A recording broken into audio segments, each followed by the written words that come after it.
Good morning all, hope you're doing okay. I woke up early today, which is okay, but we did miss the trade of the day. It really moved and it was the Aussie USD, but that's fine. And I think tomorrow we won't have a trade of the day because of the CPI, but we can definitely look to get a trade out for Wednesday. We've got a little bit of a knee-jerk reaction here on the S&P on the hour. Got a little bit of resistance in so much that they've gone long here. So that was always going to be like a somewhat decent resistance, and you can see how we hit it. They had sold it here so we can make a box. So we're a box in between box right now, as you can see. We've got one here and we've got one here. It's absolutely huge.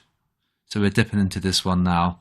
So we shouldn't really be in that box. We should be above it, but we have got this to contend with, and then we've got this one to contend with as well. And got a few things going out in the world right now. We've got a banking crisis in America. And it might be like a risk spillover, like a contagion of fear, potentially. So it could be, it might be bigger than we're making it out to be.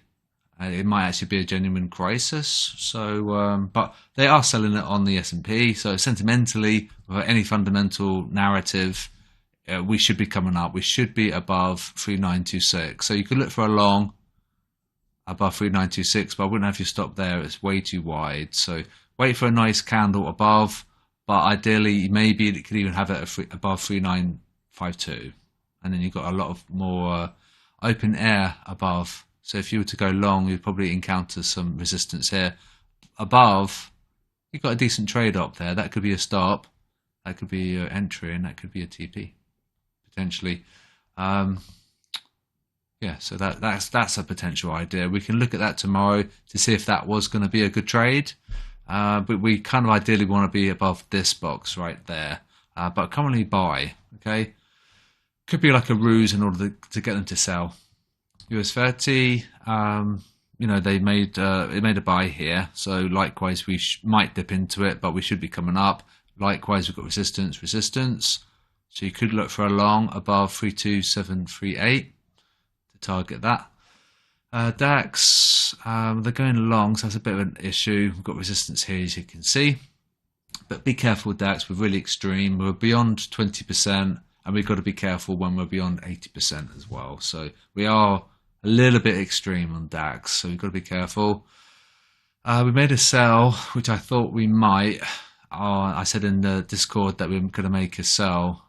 We've got the crossover, so we can make a box here, and we can make one here. So that's what it is. We have had a great run, so it could be doing a technical retracement. Also, we've got a risky sell. It's risky sell because we're below 50%, okay?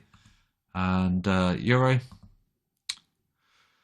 well, we made a buy here, so you know, 30565 area, and we're above this this hurdle. If you remember last week, I was long into that resistance, into the supply, and it got me out of break even. Really fell, so it was a good job I got out, but of course it did this whole thing, and we rallied. So it was just basically a break even trade last week, but it's quite naughty because in a way, in hindsight, had you have terrible risk management, you would have done okay.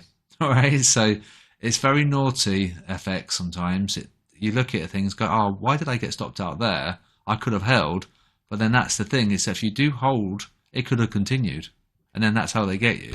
So you've got to be really careful, know your exits, move your stop ahead at entry if you're up quite a bit. If you're up 40 pips, just move your stop ahead at entry. And if it comes against you, at least you made a little bit of profit. And don't hold on, whatever you do, because that could have continued. We could have continued to 104, 103. You know, we just don't know what the result of the NFP was going to be. We didn't really know what Powell was going to say, and we don't know what the CPI is going to say tomorrow as well. So just know your exit. Keep your stops, you know, fairly tight. Give it a little bit of room to breathe, but don't have like a massive stop like that. That would just be crazy, okay? Dollar yen, we had fallen, fluctuated a bit on the 50% line, and we just made a buy. So that's of note because gold made a sell, and we know how inversely correlated the two are. So potentially look at 13408 for support, because you can see how they shorted it. So a quick video today. I hope you had a good weekend, and I'll speak to you guys soon.